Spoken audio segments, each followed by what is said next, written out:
Hello there and welcome to the Centre for Independent Studies. My name is Tom Switzer. Well, America's unipolar moment, it's over.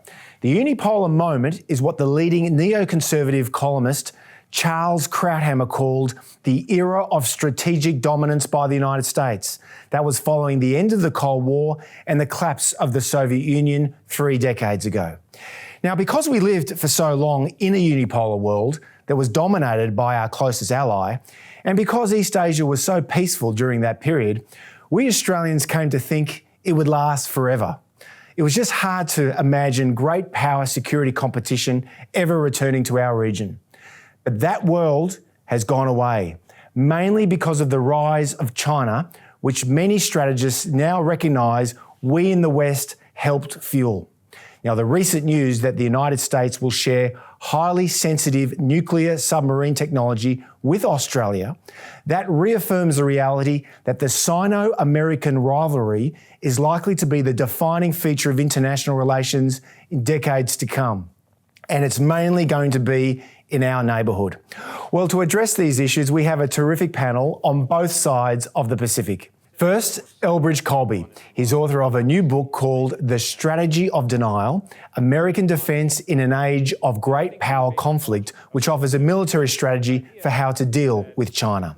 The book has been prominently noted in the New York Times, the New Yorker, and the Wall Street Journal. Elbridge Colby served as Deputy Assistant Secretary of Defence for Strategy and Force Development in the Trump administration.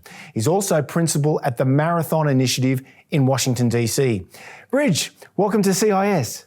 Wonderful to be here, Tom. Thank you. And Peter Varghese is a former head of the Australian Department of Foreign Affairs and Trade and Director General of the Office of National Assessments. That was the Australian Government Intelligence Agency.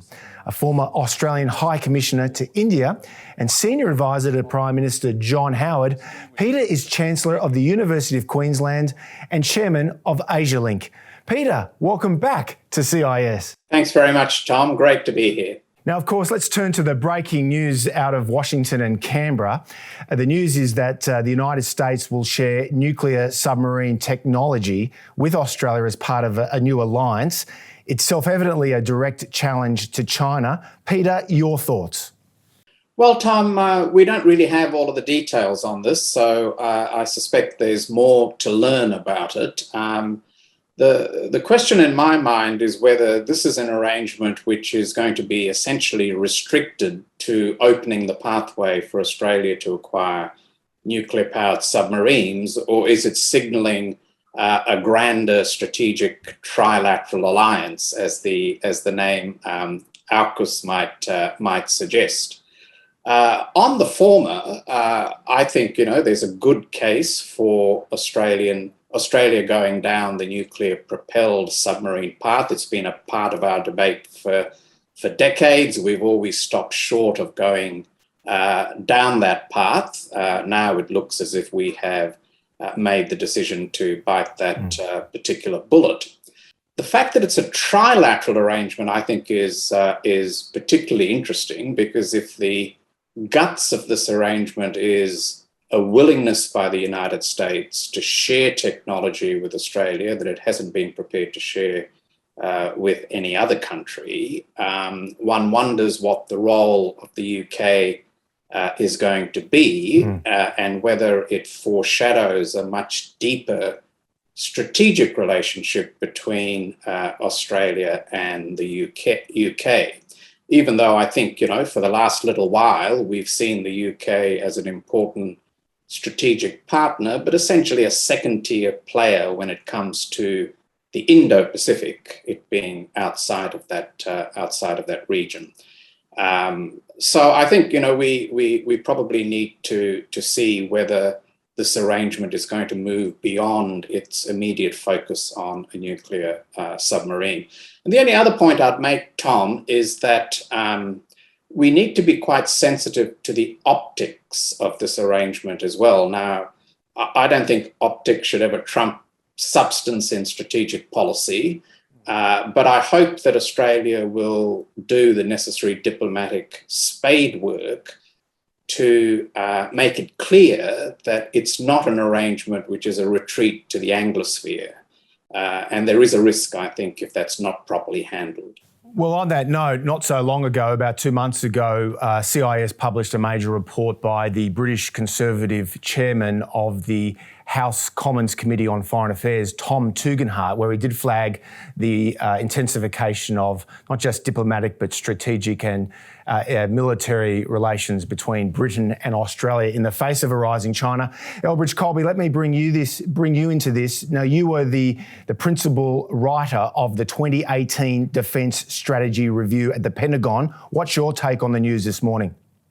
I think it's a really positive step, very positive. I mean, it's significant militarily in the way that it gives Australia the ability to contribute to collective defense scenarios that we, really need to work on. I mean, I think the core of what I think of as the anti-hegemonic coalition that's forming in Asia, hopefully, are Japan, Australia, and the United States, and of course, India playing a different role, a more autonomous role. But that means those countries need to be able to contribute to the key scenarios. And the big ones include Taiwan, of course, but ultimately ones beyond that, given the growing scope of Chinese military power. And I know that might be sensitive in Australia, it's sensitive in the United States, but Australia is not going to be able to meaningfully contribute farther forward unless it has the weapons capabilities to do so. And a nuclear submarine is the kind of thing that allows it. And I give the Biden administration credit on this. This is something where there's, I'm sure, a lot of constituencies, particularly on their side of the aisle, that would oppose it. But I think, look, Australia's really leaned forward. I really applaud Australia over the last few years. I mean, it's defense strategic update last year, I think. I mean, Australia, in my view, and I'm not just saying this to you, I think Australia is the United States' best ally in the sense that you're the most aligned with us and you are spending the most on defense and you're willing to take risk. And here we're helping you to do so. And the military balance is really deteriorating in the Western Pacific and ultimately farther afield in the Asia Pacific. And I think, I don't need to tell this to you, but looked at from afar, Australia's fate is not going to be determined at the shores of Australia. It's going to be determined forward, because if the Chinese get to be able to project power and coerce at Australia's shores, the game is already over. So this is a big step. Yeah, and we'll address those matters very soon. But sticking with the nuclear deal, Peter, Australia's next submarine fleet will be nuclear powered, which means that Canberra will scrap I think it's a $90 billion program to build French designed subs. But there remain challenges, Peter. After all, Australia has no domestic nuclear energy. And of course, New Zealand, originally part of ANZUS, they pulled out of the alliance in the mid-1980s. How could we forget? And that was over Wellington's decision to initiate a nuclear-free zone in its territorial waters. So challenges remain, Peter. Oh, I think there'll be a whole range of challenges. I mean, the whole question of how you logistically support a nuclear-powered fleet in the absence of a nuclear industry is a huge challenge. I think the fact that Australia has put a legislative ban on nuclear power has always struck me as rather odd, considering we're one of the world's largest exporters of uranium. But I don't think that those challenges in and of themselves are of an order of magnitude which would prevent this going forward, provided all of those logistics and technical challenges can be met. Now, of course, this major announcement in Washington, Britain and Canberra, it comes as the Biden administration has been widely blamed for an embarrassing, humiliating withdrawal from Afghanistan that will apparently damage US credibility. Bridge, in your book, you emphasise the importance of American credibility in Asia if the US hopes to create and sustain a robust coalition against China, or at least a hedge against China's regional ambitions. Now, many commentators say that with the humiliating withdrawal from Afghanistan, the US is not a reliable ally. Your response to all of that criticism that's been widely held on both sides of the Pacific? I think it was a humiliating withdrawal. I think it was a debacle, and I think it was very poorly handled, and it could have been done a lot better. But I think the basic decision was right. I mean, basically, China is so powerful and Asia is so important relative to the rest of the world that essentially our military should be focused on China. It should be able to sustain a nuclear deterrent, especially including for extended deterrence, and we should be able to have a lower cost way of doing counterterrorism. Everything else should go by the wayside. So we need to reduce substantially in the Middle East and actually in Europe as well. I think we should remain in NATO, but the Europeans can and should bear the primary burden of their conventional defense in particular. Now, actually, in my book, I argue that a withdrawal from Afghanistan actually would substantiate American differentiated credibility in Asia. I mean, we got out of Vietnam and we ended up winning the Cold War. It actually allowed us to focus on Europe. Now, as my good friend and partner Wes Mitchell puts it, the nature of the dismount is critical. I think it might even be Lord Salisbury originally, but the nature of the dismount is critical. How you do that, how you disengage is critical. And I think, and I've said this domestically, they've really mishandled this. But I don't think Asian partners should take that the wrong way. I think the American people are moving substantially to support a much more tough position on China. Okay, Bridge, but the conventional wisdom around this issue of the humiliating US withdrawal from Afghanistan, it has been intoxicating on both sides of the Pacific. Here's the prominent neoconservative columnist, Bret Stephens, in the New York Times. Quote, every ally, Taiwan, Ukraine, the Baltic states, Israel, Japan, will draw the lesson that it's on its own. And here's the distinguished Australian commentator, past CIS guest, Paul Kelly. This capitulation will leave the US weaker, not stronger. Now, there are many more quotes like that. Peter Varghese, how would you respond to that conventional wisdom? No, I don't think it'll create a crisis of confidence. I mean, this is not a failure of strategy on the part of the US. I think, as Bridges said, it's a failure of execution. So it will have consequences for the reputation of the United States in terms of competence, but I don't think it fundamentally shifts the calculation of countries in the Asian region on the merits of the US as a security partner and as a security ally. I mean, in the end, Afghanistan was a very different situation. I mean, the Americans went into Afghanistan not to help a partner in need. They went in there because the Taliban would not surrender the authors of 9/11, and then their mission changed, and we all know, the reasons for the exit. So I still think those countries that view the United States as a net asset in terms of the alliance relationship will continue to do so. Because I think the Afghanistan experience is of a different nature to what they're looking to and expecting from the United States. So reputational damage, yes. Fundamental lack of confidence, no. Okay, let's move on to the nature of the China threat. Now, Bridge, you have argued that the People's Republic of China has irredentist ambitions and that it seeks to upset the regional status quo. But let me put to you some counter-arguments. This is the distinguished China watcher, Professor David Shambar from George Washington University. This is what he says about China: an economy saddled with a large and growing debt burden, endemic corruption, environmental concerns, so air, water pollution, demographic challenges, that likely labour shortages going forward. It'll grow old before it grows rich, as the expression says. Still heavily addicted to foreign fossil fuels, whereas, of course, the United States is virtually energy independent. Now, given all these weaknesses and limitations, Bridge, are you overstating China's strengths and capabilities? Well, David Shambaugh is a great scholar. He could be right, but I wouldn't bet on it. I mean, you don't bet on it's such a sort of a positive, well, not a positive, but a sort of a deus ex machina kind of solution for us. I mean, look, at the bottom line, China's already as large an economy as we are. Its military is already larger, in a sense, in Asia than our own is. So they don't even have to grow that much more. And let's be honest, there are huge challenges that we all face. I mean, I love America. I'm a big America booster. I think we're the best and all that, with all due respect to everybody else. We got lots of problems. I think Japan is not growing. South Korea is not growing. Taiwan is not growing. So, I mean, physician heal thyself. But I mean, when we look at things in a relative perspective, China may have a lot of advantages. In fact, those very factors, if Shambaugh is right, that might precipitate China towards more aggressive action in the near term, especially if the military balance and other factors are in their favor and they feel they might be able to redress those factors. If we look back historically at why Germany decided to move, why Japan, it's often because they felt factors were not going in their favor, that it was best to act now rather than later. So actually, Shambaugh's counsel may make us more worried than more sanguine. Okay, now to the extent that you're right, Bridge, China will become increasingly assertive and a serious threat across the Asia-Pacific.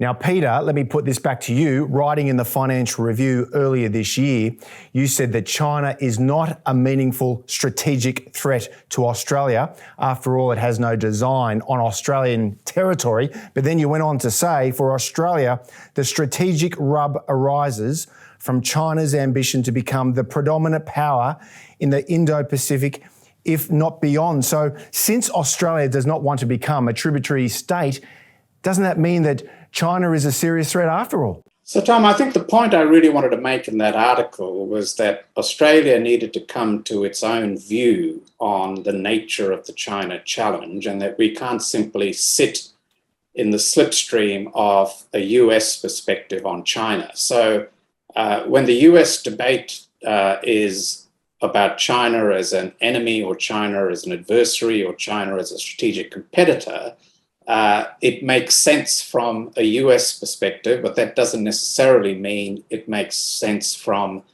an Australian perspective. I mean, my view is that China, from an Australian perspective, is not a classical expansionist enemy looking to take over our territory. It's clearly not our strategic competitor because we're not in the same league. But none of that means that Australia can be relaxed about China's strategic ambition, because in my view, what China wants is the recreation of the Middle Kingdom. They want a system where hierarchy is harmony, and China is at the apex of that hierarchy, and others preemptively concede the primacy of China's interests. Now, that clearly is not in Australia's interests, which is why I think ultimately we're going to have to try and craft a new strategic equilibrium in the region, which has a measure of effective and credible and collective pushback against that strategic ambition of China where it crosses the line. So it's a different take on the nature of the challenge we're facing from China. And that's not to mention wolf warrior diplomacy. Now, this is where Beijing uses its economic power, its growing economic power, to coerce or harm weaker states that pursue policies not to Beijing's liking. Bridge, I know that you know all about the controversies with the Australian-China relationship since Canberra called for an international inquiry into the origins of the Wuhan virus. Now, how serious is this wolf warrior diplomacy? Because it doesn't amount to any kind of major strategic threat, but tell us more about wolf warrior diplomacy in the context of your thesis. Bridge Colby. Yeah, I mean, I think the wolf warrior stuff is more an indicator. I think the economic leverage that they're showing and the sanctions that they're imposing on you, I mean, in an absolutely shameless fashion over your completely reasonable demand for an investigation into the virus, which the Chinese have stonewalled. That's just a taste of the future. I do think they're a strategic threat. In fact, I think they're a greater strategic threat to the countries of Asia. The bigger problem is not that the Americans might get countries into a war. The bigger problem is that the United States might decide it's too costly. And so I think actually that and I commend Australia, though, for standing up to Chinese sort of bullying and coercion. But as China becomes more powerful, it's going to continue to do this. I think ultimately, though, China will see the use of military forces valuable. In fact, I think, unfortunately, there's a paradoxical negative aspect of what's going on with Australia. If Australia had conceded, which I don't think it should, of course, but if it had conceded, China might say, well, we can rely on economic coercion. But like us, they're finding that there are limits to what sanctions can do. And I think Australia is showing that. But that's good at one level. It means countries will be able to stand up and work with others to balance them. But it's going to make the military instrument more attractive. And don't take it from me. Look at the scale and nature of the PLA buildup. There's few things that are more credible or illuminating about a state's real, likely future intentions than its military forces. China is not anymore just what's called an anti-access area denial, basically missiles to hit American bases. It's building aircraft carriers by the middle of the decade. It's building a space architecture. It's building nuclear-powered submarines. Those are submarines you build to project force. It will be operating in Australia's territory probably within a decade. Yeah, the former Prime Minister, Paul Keating, he was our Prime Minister from 1991 to 1996.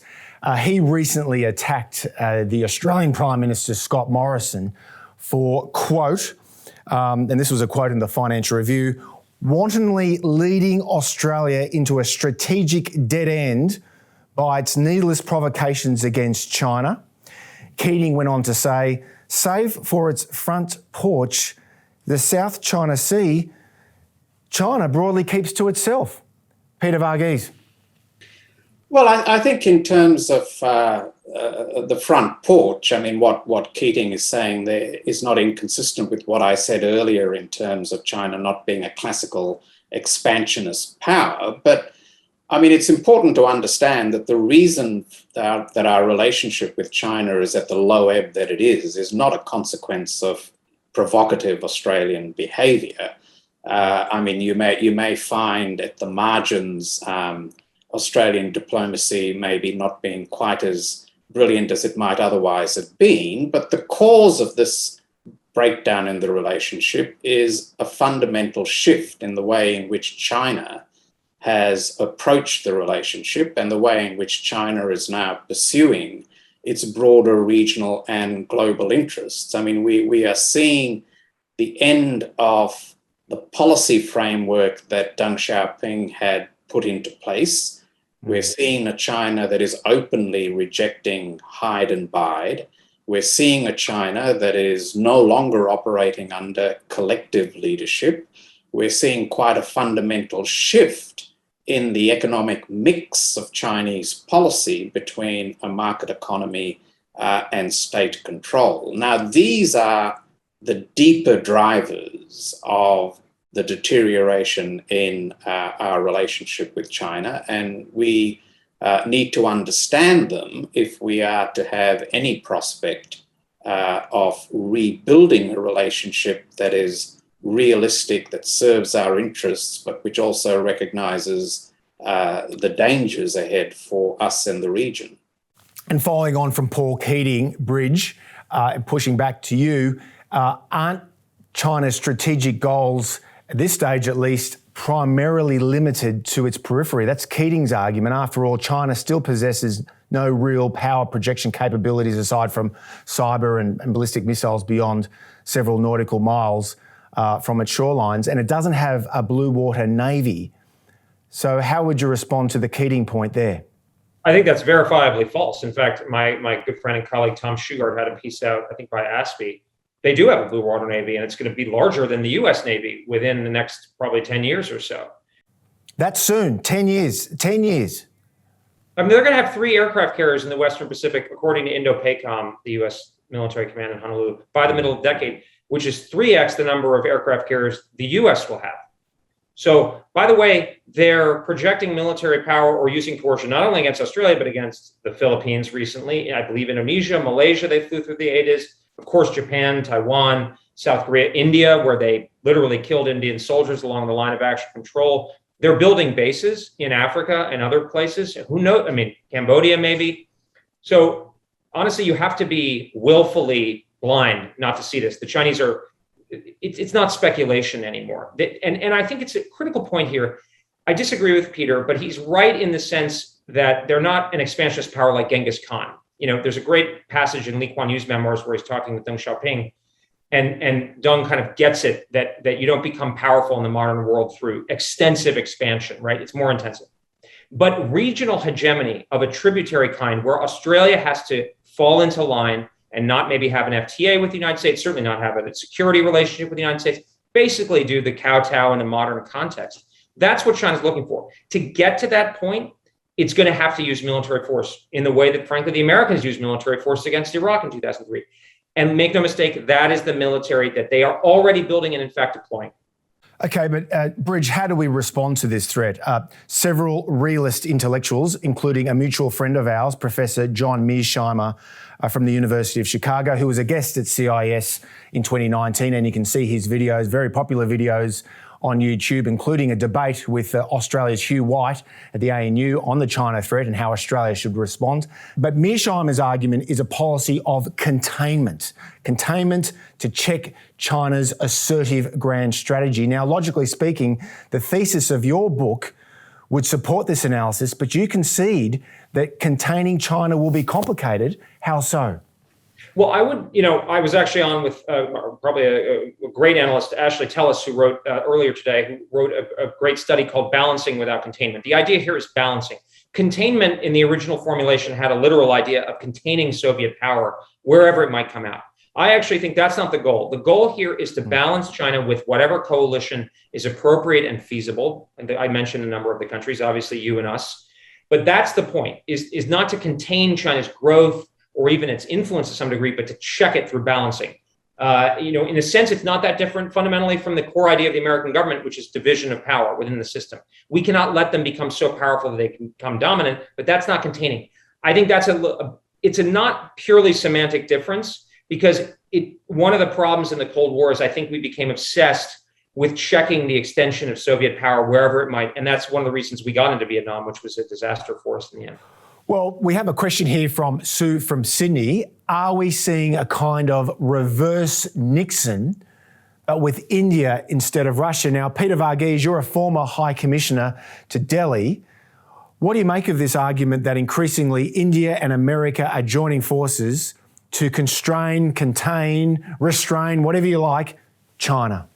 No, I do oppose containment, if by containment we mean something along the lines of what we had in the Cold War with the Soviet Union, because I think containment would involve, a radical restructuring of the global economy, apart from anything else, in ways which don't really suit Australia's interests. But look, India is going to be a bigger part of this broader project of creating a new strategic equilibrium in the Indo-Pacific. And I agree with Bridge that the strategy here ought to be to put together a balancing of China, which has enough weight and credibility to deter China from crossing red lines. And in that scenario, India will be an important part of that balance, as will the other members of the Quad. But India will be a little bit different to the other members of the Quad, because it doesn't have a strategic alliance with the United States. It's allergic to the concept of alliances. Its strategic policy is essentially premised on preserving maximum room for maneuver. So they will be things that Australia and Japan are willing to do with the United States that India will not. But I think what we're seeing is the evolution of Indian strategic policy to the point where their levels of comfort in doing more strategically with the United States and Japan and Australia is growing. And so while their non-aligned mindset might still prevail, the definition of what they're allowed to do within that mindset, I think, is becoming much more expansive. So the approach to India, the development of the strategic relationship, which goes back to George Bush and has been a feature of US foreign policy for some time, I think both make sense and will become more important into the future. Bridge, we have a question here from Christopher, also in Sydney, and he asks, following on the announcement this morning between Washington and Canberra, and indeed Britain, what about Japan? Should enhancing Japan's military capability be a key element of US strategy? Yeah, well, actually, I said Australia is probably our best ally, but Japan is our most important ally because of its size, its economic size, its latent military power, and its position. It is the regional cornerstone of our kind of coalition or alliance architecture. My view is that the US and Japan are in a crisis situation in the alliance because Japan is not spending nearly enough on defense. And we need an integrated alliance on a military, much closer to what we have with Combined Forces Command in Korea. Japan should double its defense spending, and the United States should make its capabilities far more readily available to Japan. I don't know if nuclear-powered submarines are necessary for Japan because the scenarios that we're going to be focused on are going to be proximate to Japan. But Japan needs to have the kind of systems to enable an effective denial posture along what's called the first island chain, which is Japan itself, Taiwan, and the Philippines. So yes, in fact, I think it's the single most important part. I would only say, I think India is critical. We actually can make lemonade out of the lemons that Peter mentioned, which is actually, I think the US should not seek to be predominant in South Asia. We should actually, in a sense, outsource as a kind of regional sheriff the standing up against China in South Asia and back India. Where I thought the questioner was going earlier was to Russia. I do think we actually, over time, will want a different relationship with Russia. I mentioned my friend Wes Mitchell. I think he's very persuasive that even if we want to get there, though, we need to be realistic about how the Russians will change. He points out historically, the Russians changed to a different perspective towards the Brits vis-a-vis Germany in the before World War I, only after a defeat against Japan in 1905. So getting Russia to be more distant from China is not just about giving up Ukraine or what have you. There's got to be a more sophisticated kind of strategy and diplomacy that I think Peter was alluding to. Yeah, but Bridge, from Moscow's perspective, NATO is a four-letter word, and since the end of the Cold War, NATO, the Atlantic Alliance, has expanded eastwards right onto Russia's doorstep. How on earth do you accommodate Moscow as a way of wedging against China? Because of the greater threat they'll feel from China over time. Now, they're basically calculating right now there's no downside to doing more with the Chinese. But if the paradox for them is the more successful the Chinese are establishing a regionally hegemonic position, the more they're going to intrude on Russia's space. Russia isn't halfway around the world like, say, Mexico or Brazil. Russia is a neighbor with a huge exposed border and Chinese interests directly impeding into their core areas of traditional influence like Central Asia. So Russia, I think they know this. They hate us and they hate many in Western Europe, but they're going to have to, I think we've got to keep it opening. Because look, if we were able to make with common cause with one of humanity's great monsters in Mao Zedong, and for that matter, for Joseph Stalin in World War II, I think it's imaginable with Russia, but just conceding all of the issues that we have with them is not the way to get there. Okay. Now, we've just got a question here from Professor Paul Dibb in Canberra. He's a veteran defence strategist. Great that you're tuning in, Paul. Now, he asked a question to both of you. The key question about nuclear submarines is, would we be dependent on the US, UK nuclear reactor safety personnel on board? And would this compromise our sovereign, that is independent, operational targeting decisions? First to you, Peter. Well, I think it's a great question from Paul, and it goes to all of those challenges we were talking about earlier in translating the idea of having a nuclear submarine capability and actually delivering it, because in the absence of a nuclear infrastructure in Australia itself, there is going to be a very high level of dependency on the US in particular for us to be able to actually run and operate a fleet of nuclear-powered submarines. So for those who worry about sovereign capability, particularly when it comes to the maintenance and supply of our platforms, that is a real issue. And I think it's one of many things that over the next, whatever it is, the 18 months that was mentioned in the announcement, we're going to have to think through very carefully. And bear in mind, we are moving at the same time in a direction where we want to reduce our reliance on supply chains. I mean, we're moving down an indigenous missile capability. We're looking at acquiring more asymmetrical offensive capability. So there is at least a conceptual tension in part of that. Bridge, Malcolm Fraser, the late Prime Minister of Australia from 1975 to 83, before he died in 2015, he wrote a book.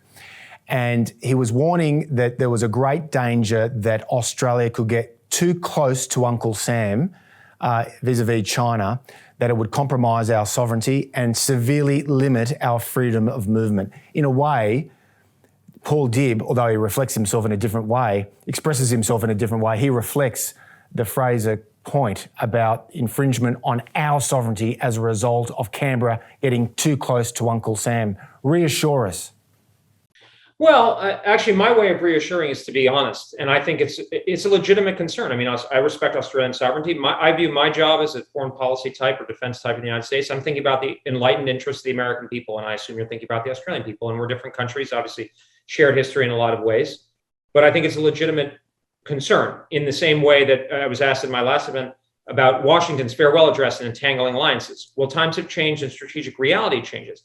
And I think the fundamental error there is in assuming that middle powers like Australia or even smaller middle powers will have the degree of autonomy. The major factors that are going to be operating are going to be led by the superpowers, which are essentially the United States and China. And other countries are going to array around them. Actually, I think this is a mistake the Russians maybe made. They assume they're going to have more space to operate. And I think Australia's best bet is with the United States. And that's obviously our shared values and political traditions and so forth. But also, look, we're far away. You know, they say about Mexico and the United States, and they're close to God, far from God, but too close to the United States, right? Look, we're far from Asia. So we are an offshore inherently. China is not. China might say the things that Fraser and Paul Keating are repeating, but its actions belie that. And it's almost a necessary function. So it's like a gravitational reality. We are very far away, and that's one of the main reasons. So I think Australia is doing the smart thing, because the real danger, honestly, talking to Americans, and actually my old friend Ross Douth that mentioned in this New York Times piece, is his informal survey, which is generally makes sense, is most Americans are not interested in fighting for Taiwan. Most Americans are not interested, frankly, in fighting for the Philippines. Well, and if the Americans are not interested in fighting for the Philippines, then the Chinese are already at Australia's doorstep. It's already too late. So in theory, the American people might be interested in fighting for Australia. But when the actual decision comes, and if it's already at Australia's doorstep, I have a high reason to be skeptical. And so it's important to make sure that the costs and risks to the American people are appropriately proportioned, and the sense that, the mateship idea that we're in it together, that you're pulling your weight, you are setting an example that everyone else must follow, particularly Japan and Taiwan, but others as well. And that will explain to the American people that we are not doing this as a favor for others. One of the real pernicious aspects that both Republicans like George W. Bush and Democrats like Joe Biden have done is over-reassuring. And frankly, we've shown, and he's rather ruthlessly shown, that we will walk away from commitments. We did it in Vietnam. We did it in Afghanistan now. We will do that. And over-reassuring people is not doing you any favors. The key is to anticipate that and have a sustainable, equitable relationship that achieves our shared goals.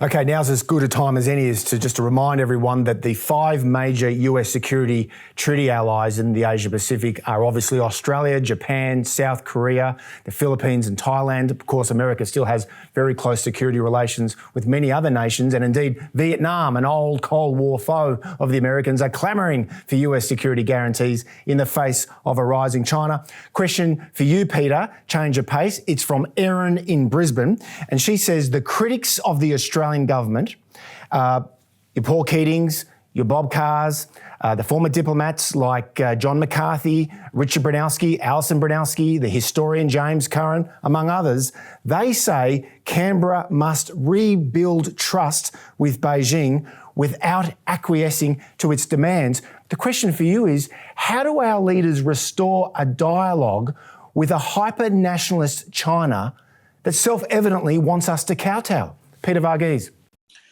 Well, look, I think it is the case that at the moment we don't have a considered view on where we want to end up with China, let alone how we're going to get there. And I think it's important to understand that we do need to have a relationship with China. We do need to engage with China. We need to do that consistent with our interests and our values. And at the moment, getting to that point looks like a bridge too far. I mean, the whole starting point of foreign policy is to take the world as it is, not the world that you want to see. And the reality is that China is going to be around for a long time, that at least in our lifetime, it's unlikely to shift its authoritarian political character, that it will be the largest or the second largest economy in the globe for the foreseeable future, with a matching military presence and with an ambition to be the predominant power in our part of the world. So we need to find a way to engage in those areas where our interests are, and to work on what we've been talking about elsewhere, whether it's balancing or constraining or whatever label we put on it. But for the moment, I don't think there is an interest in Beijing in resuming a dialogue with Australia. I don't know whether that's driven by a judgment that maybe more pain might see a change in Australia's position. If it is, it's based, I think, on a miscalculation of where Australia is coming from. So I suspect in the end, the ability of the Australia-China relationship to get back onto a more even keel is going to be determined more by what happens in China's broader relationship with the United States and others than it will be from any diplomatic efforts that Australia takes. Gentlemen, let's turn to Taiwan, the big issue. Bridge, I was going to ask you, given your point before about China having a blue water navy, whether Taiwan is actually defensible. But Sally from Perth asks, what if China manages to subvert and effectively annex Taiwan through all measures short of war? That is, not through invasion. I'm not so worried about that because I don't think the Taiwanese people are at all interested in giving up. And that's these sort of gray zone or measure short of war methods really rely on that. I mean, I think the polling, my anecdotal experience in Taiwan and talking to others who know Taiwan very well, there's zero interest or almost zero, literally zero interest in capitulating to China. And I think that's one of the reasons you see the Chinese making more aggressive moves. I think they just performed military exercises near Taiwan. And of course, the rhetoric out of Beijing has been pretty blood curdling. So I think the military thing is going to be the issue in this decade. Okay, but your critics, and I know you've been on a Zoom event with Foreign Affairs magazine earlier this year, Professor Lyle Goldstein from the Naval War College, he's not alone. He says that the China-Taiwan tensions essentially amount to a civil war, a family dust-up is what he says, and that by now the United States should have learnt some lessons about getting involved in civil wars, Vietnam, Afghanistan, Iraq.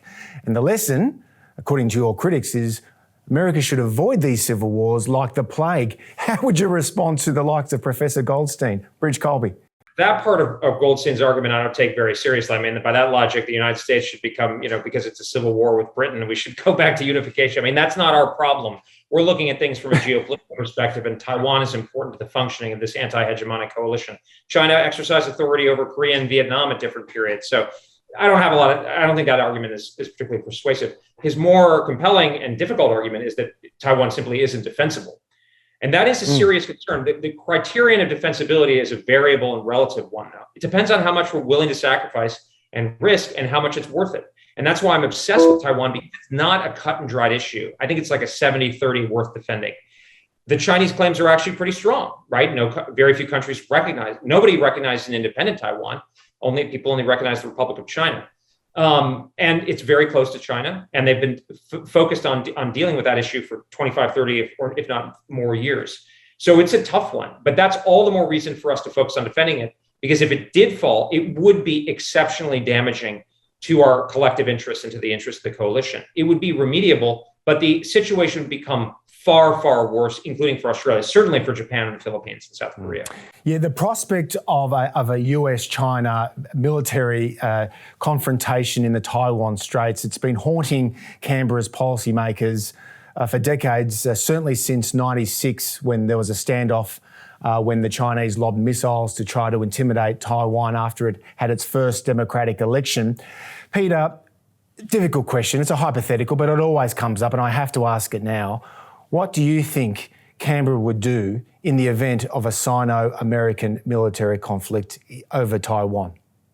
Well, I think the focus on our efforts, and I'm not going to evade your question, Tom, but I'll make this comment as a preamble. Well, remember Alexander Downer in 2004 was in Beijing, and he was asked that question, and he said the ANZUS alliance would not apply, and he copped it big time. Yeah, well, you could have a textual reading of it and form a view, but I think at the end of the day, that's less important than the other geopolitical realities. I mean, clearly, if we have a conflict between the US and China over Taiwan, we are risking an escalation into a nuclear war, which would be disastrous for everyone. So the focus of policy for everyone really should be to try and avoid that. And one means of trying to avoid that is to make it very clear to China what the consequences would be if it started down that path, because I don't think China is currently interested in a frontal assault and a full-scale confrontation with the United States. I think China would only move on Taiwan if it was reasonably confident that at the end of the day, it would not meet with serious resistance from the United States. And I suspect if it does reach that conclusion, it would probably be a misreading of it. To go to your point, however, if we find ourselves, notwithstanding, in a situation where there is a conflict between the United States and Taiwan, it would be very difficult for Australia to sit on its hands. It would be difficult for us to sit on our hands as an ally of the United States, irrespective of your textual reading of the ANZUS Treaty. But it would also be difficult from the point of view of an act of aggression, if that's what's triggered it, and it'll depend on the circumstances, going basically unmet or unresisted. And it is not in Australia's long-term interests for China to have that level of open slather when it comes to pursuing its geopolitical interests. So I think inevitably, if it comes to something we don't want it to come to, Australia is going to more likely than not want to find ways to assist the United States. Following on from that, Crispin asks a question to Bridge about your book. You suggest that war with China would remain limited, but limited war often doesn't result in lasting peace. How likely is it that China would abandon its ambitions even after losing a war over Taiwan? Bridge. Oh, it's unlikely to abandon them. But I mean, I think that our victory criterion in that context would be a limited success. Actually, probably something along the lines of what we achieved sort of with great blood and loss in Korea by 1953. I mean, I think if we can maintain the status quo and the defense perimeter, we will have won, because it will be enough to sustain that anti-hegemonic coalition. I think Peter's analysis is exactly right and would resonate with the United States. I would say the expectation by the United States of Australia would not be, I think, ridiculously unreasonable. I think it would be an expectation to put the shoulder into it in ways that are productive and collectively useful. But I think, look, China wants us all to believe that it's prepared to pull down the temple over its head in a Taiwan war. But that doesn't mean we believe them. I mean, there's a lot of benefit that goes to the side that is seen to be, crazy. In fact, Nixon tried this tactic once or twice. But we need to understand that they also have interests and constraints and limits. I don't mean to be sanguine about a war. The whole purpose behind my book and engagement really is precisely to deter and prevent a war, but sustain a decent peace. But the way to do that is not just to be ready for war in a kind of generic sense that doesn't match to reality. I think the Chinese are, what Peter suggested, right. They're going to calculate not only if there's going to be a significant American response, but actually a little bit more, whether that significant response would be effective. And moreover, I would just add that they actually might have an incentive to use force, even to humiliate the United States, precisely because the role of the US is so essential. It's the kind of the steel in the spine of this anti-hegemonic coalition that I'm talking about. So I think we really need to look at what they're saying. And I think you're probably right, Peter, that in the immediate term, like the next year or two, the Chinese are unlikely to move. But this decade is very worrisome because their military, they have been planning, and it's coming online this decade, not only to go after Taiwan, but to do more. And we are behind the curve. I mean, it's great what happened with the nuclear submarines today, but it's going to take a long time. It's not itself going to be transformational. And the Chinese are really moving. And when you look back, often the reason countries decide to precipitate a conflict or really risk it are because they think they're having closing windows of opportunity. What's in it really for China, Peter? Taiwan, if you think about it, hasn't been part of the mainland of China since 1890. 1890, the Japanese colonisation, right through to the end of World War II. There was 4 years between 1945 and 49, so between the end of World War II and, of course, the Communist Revolution in 49, where Formosa, or Taiwan, was part of mainland China. But since 1949, Taiwan has not been part of mainland China. And if you look at all the available public opinion polling in Taiwan, 85% of the Taiwanese people identify themselves as Taiwanese, not Chinese. It's a vibrant liberal democracy. I was there in early 2020 and I witnessed firsthand President Tsai Ing-wen's landslide election victory, largely seen as a rebuke to China. What's in it for China? Oh, look, I think the unification of China, or the reunification of China, is quite central to Xi Jinping's narrative about the role of the Communist Party, the leadership of the Communist Party, the success of the Communist Party in ending a century of humiliation. So I think what's in it for China is actually a visceral attachment to its idea of the territorial integrity of China. Now, the reality may be different in that Taiwan has operated for all intents and purposes as a quasi-independent player in international relations.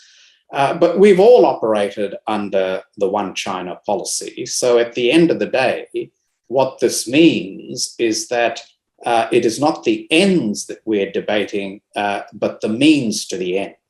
And that is why the difference between a unification process that occurs over a long period of time, or indeed doesn't occur but remains unresolved, and military action to enforce a unification is really, the difference between the means and the ends here. And we have a very strong interest in ensuring that an issue like this, whatever the historical entrails are, whatever the visceral motivators are, is not resolved through the exercise of force. I mean, I think that is very important, not just as a principle, but very important for Australia's own interests in this broader region. And of course, what matters severely in China's calculations is the extent to which the United States will fight for Taiwan. Americans are war-weary, Bridge. They've been fighting 20 years in Afghanistan, and the results speak for themselves. Now, Amna in Washington, I think she's a Democrat, she says it's great having people in Washington tuning into a Sydney event with a Washington as a guest, but she says, even though you worked in the Trump administration, are you encouraged that on China, Democrat President Joe Biden and his Secretary of State, Anthony Blinken, his National Security Advisor, Jake Sullivan, are you encouraged that they sound a lot like Donald Trump and Mike Pompeo, but are far more committed to work more closely with allies in checking Beijing's regional ambitions? Bridge Colby. I'm encouraged by their focus. I think you're giving too much credit to their rhetoric on working with allies. I think they are doing some good things like this measure with Australia. Actually, I think the Trump administration's relations with a lot of Asian states were actually very good, with Japan, with Taiwan, with Vietnam, with India. I think they were quite good with Australia, was my impression. So I think that's a bit out there. But I think the broader point is that there is continuity. Now, I don't take too much satisfaction from that, because now you have to be willfully blind not to see that China is a priority challenge. But look, I'll take it what I can give. And there are things that I think Democrats can do maybe that Republicans wouldn't be able to. But I think that's right. I do think that the key of the difference between Republicans and Democrats, as I see it, is Democrats, they're looking more at international institutions, soft power stuff, competition of systems kind of rhetoric. Whereas at least my type of people on the other side are more focused on the hard power and worried about the military balance, as well as the economic coercion. It's a productive debate to have. There's truth on both sides, but I think our side has the better part of it. I did want to say one thing just in response to what Peter said. Yeah. My understanding of the U.S. position is that we do not take a position on the ultimate disposition of Taiwan. Our position has been, according to the communiques, that we recognize that Chinese on both sides of the strait recognize there's one China. The one China principle is that Beijing advocates is that there is a Taiwan is part of China, but that is not our position. We don't take a position as the United States. I'm not sure what Australia or others' position is. Hasn't the US Senate earlier this year passed a resolution treating Taiwan more or less like a nation state? Well, I think revealed behavior by the United States is that we would not sit by. We in effect, and actually one thing that I give the Biden administration particular credit on is the rhetoric on Taiwan has actually intensified, if anything. Now, they said that the president wasn't moving off of strategic ambiguity, but if you look at a litany of statements over the last months, for instance, they said our commitment to Taiwan is rock solid, I think back in January. Great statement. So actually the Biden administration, if anything, has crystallized, not to a full degree. I would say that commitment to Taiwan is in the vein of like 2/3 or 3/4 of a full ally. But everybody understands that we're pretty committed. The problem there, though, is that further intensifies China's interest in using military force to resolve it. Because, again, if they want this regional hegemony that I think they probably do, or they very likely do, you got to crack the core of that. And that core is American differentiated credibility. So we really have to prevent them. But surely one plausible explanation for China's increasingly assertive conduct is that their leaders think that they have the wind at their back while Uncle Sam is in permanent decline. And frankly, it is true that the US is bitterly divided, frighteningly polarised, goes beyond Trump, whereas a hyper-nationalist China seems to grow more self-confident all the time. I'll ask this to both of you as we conclude this lively exchange. First to you, Peter. You have people like Hugh White, Bob Carr, Paul Keating, Sam Roggeveen from the Lowy Institute. They're not alone. They do generally believe that America will retreat from the region because of these pressing domestic problems. How would you respond to them?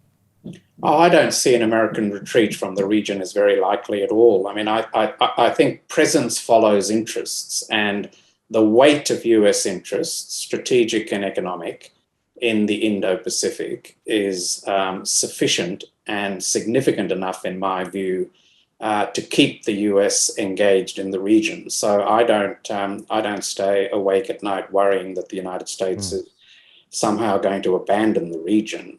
I think we also should keep in mind that there's nothing inevitable about China's ascendancy in the region. I mean, China is more likely than not to be more and more preoccupied by domestic challenges, made worse, in my view, by this new economic policy that Xi Jinping seems to be pursuing, which is going to have the net effect of reducing Chinese growth, taking it further away from a market economy, and therefore fundamentally putting in danger the so-called compact between the party and the people, where the party delivers strong economic growth and the people accept their monopoly on power. Not that this is a compact that's ever been tested by any popular measure.